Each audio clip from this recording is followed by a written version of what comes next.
Welcome to Desert Jewels Nursery. This is my first experiment in totally unwatered gardening.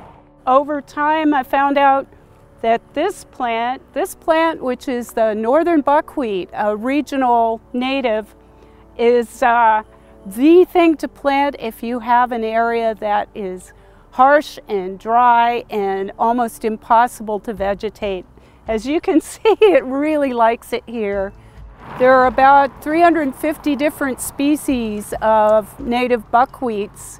Each buckwheat supports a different butterfly, which is a really cool thing, I think. This one's a great one. This is Shrubby Penstemon. It's a regional native evergreen, drought-tolerant, spring blooming. I don't know if you would call it a low shrub. It's a ground cover.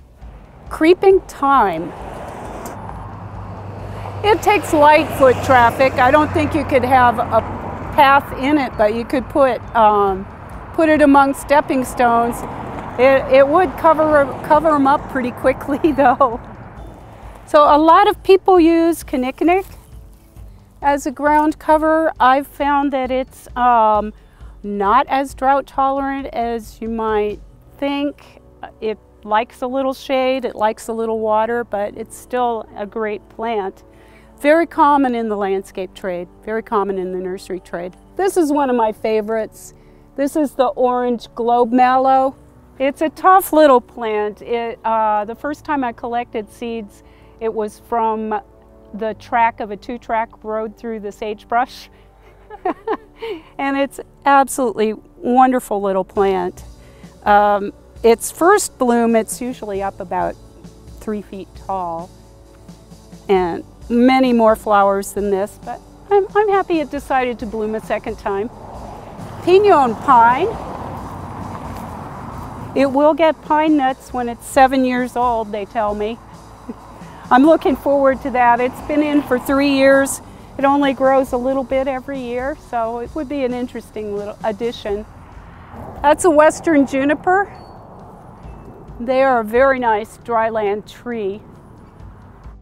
You can get a narrow version of the western juniper that looks like an arborvitae,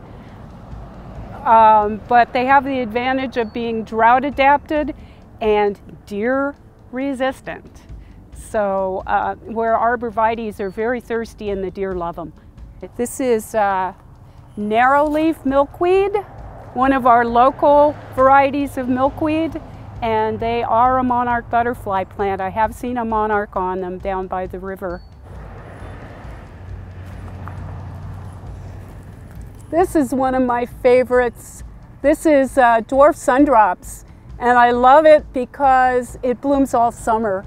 It's pretty rare to get a perennial that blooms all summer, and very, very drought adapted. This is Dianthus. It's amazingly drought adapted and really cute, I think.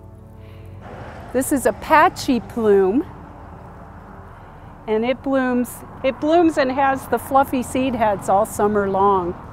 This is about as big as it gets. This one's been in more than 10 years. So this is Fern Bush. It's another nice drought adapted shrub in the rose family, as is the Apache plumes in the rose family as well. It is out of bloom right now. It bloomed several weeks ago with white flowers. You can see the shape of the flower head. They're evergreen and they have an amazing aroma. The Native Americans used it as an insect repellent, and I have been contacted by herbalists who use the roots as an alternative, like ginseng. There are a lot of different species of liatris, or gay feather. They are Midwestern natives. This one is the most drought adapted of the genus.